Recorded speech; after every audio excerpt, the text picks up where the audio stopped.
Ce que je retiens des déclarations de notre entraîneur, c'est que c'est un entraîneur qui est très charismatique, qui est un peu réservé, qui n'est pas aussi ouvert comme ça. Il n'est pas du tout facile, il s'exprime bien, il s'en sort bien. C'est un tacticien. Donc j'apprécie ce qu'il dit et je crois ce qu'il dit. Donc je me dis que tout ce qu'il a dit, on le verra sur le terrain. Puis c'est un entraîneur qu'on connaît, qui est un peu, qui n'est pas aussi facile à manier. Donc tout ce qu'il dit, c'est une réalité, il va le faire.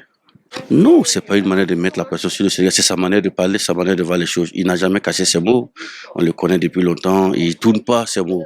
Quand c'est ça, il dit c'est ça. C'est pour ça souvent il a des problèmes aussi avec les dirigeants et les supporters. Et on sait que le Sénégal est un gros morceau pour nous, ils nous ont toujours fatigués, mais ça c'est une compétition différente des autres parce que on a démarré petit à petit comme le Sénégal qui a fait 3 matchs pour marquer un but.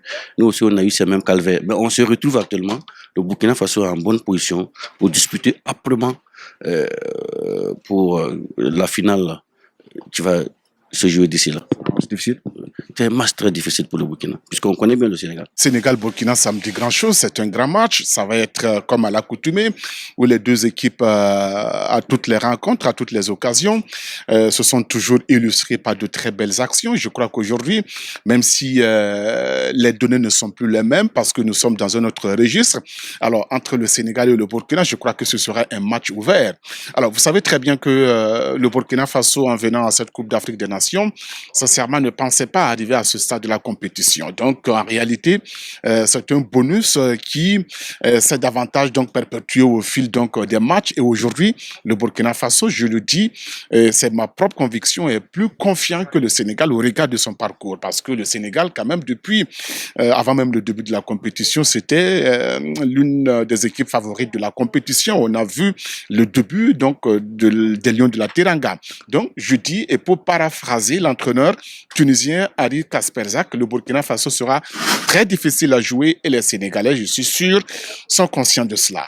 Oui, tout à fait. C'est très important ce que vous dites parce que dans la compétition, on a vu des équipes autrefois, j'allais dire, pas très considérées, mais qui se sont révélées dans la compétition à travers le jeu, même si ces équipes ne sont plus donc dans la compétition. Donc, je dis effectivement que le Sénégal peut être très étincelant face au Burkina Faso et là, il ne faut pas occulter aucun aspect, j'allais dire, positif de part et d'autre. Le Sénégal, c'est une grande nation de football.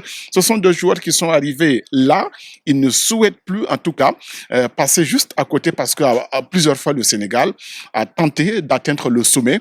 Mais aujourd'hui, je crois quand même qu'il y a beaucoup de chances et le Sénégal est conscient de cela. Alors, face au Burkina, je dis et je le répète que ce sera un match très équilibré. Écoutez, l'histoire est toujours là et je crois qu'aujourd'hui, même si les générations ne sont plus les mêmes, mais en tout cas l'histoire reste et je crois qu'aujourd'hui, les joueurs sont conscients qu'il y a effectivement donc une revanche à prendre et cela participe effectivement à l'animation du jeu. C'est ça aussi qui fait la beauté du football. Effectivement, vous avez parfaitement raison, refaire le retard, se rééquilibrer, se mettre en jambe et se mettre au même niveau, je crois que c'est aussi l'une des ambitions.